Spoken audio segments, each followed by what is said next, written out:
ไม่สุดเลยสิค่ะสวัสดีทุกคนกันเนาะมาฟังเพลงไต่ขืนเองค่ะไต่ขืนไต่ลื่นไต่โยนไต่ยองไทยเดี๋ยวเป็นปีนอกกันค่ะรวมกันว่าเป็นไต่กันไปสูงปีใหม่ไต่กันเนาะสามไต่สามชาขอเสียงตบมือดีค่ะ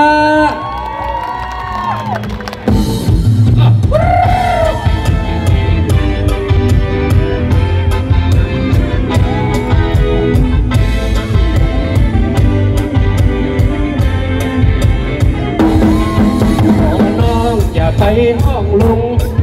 ถ้าห้องลุงพี่เขาเสียใจห้องอย่างอื่นยังเบาเตอใจพี่จาดมองใจที่น้องนั้นห้องลุงพี่ตื่นคอยไปฟ้องหลงฮัก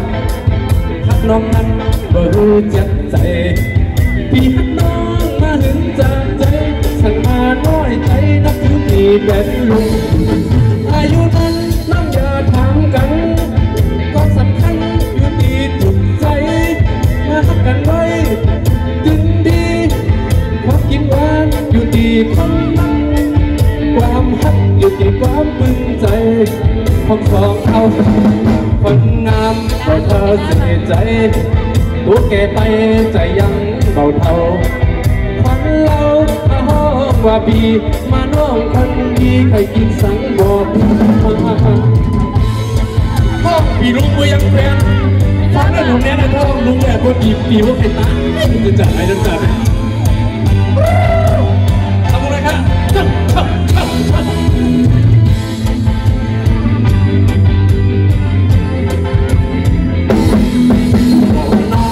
ไปห้องลุงห้องลุงพี่เขาเสียใจ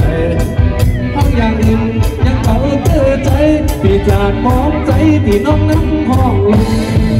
พี่ถึงคอยไปฟ้องหลงฮักน้องนั้นก็รู้จักใจพี่ฮักน้องมาหึงจากใจสั่งมาน้อยใจนับถือพี่เป็นลุงอายุนั้นก็อย่าถามกันความสำคัญกันไว้ถึงดีความกินหวานอยู่ดีความบังความรักอยู่ดีคนงามก็ชาเสียใจตัวแกไปใจยังเบาเท่าคนเรามาห้องว่าพี่มาน้องคนดีใครได้สั่งบอกใครได้สั่งบอกว่าเดี๋ยวดาวเลยฮะเพราะอยู่ดีมีเงินเหตุการณ์จะเริ่มเรื่องฮะ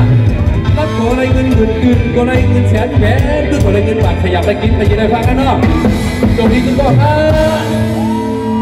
เสียงค่ะ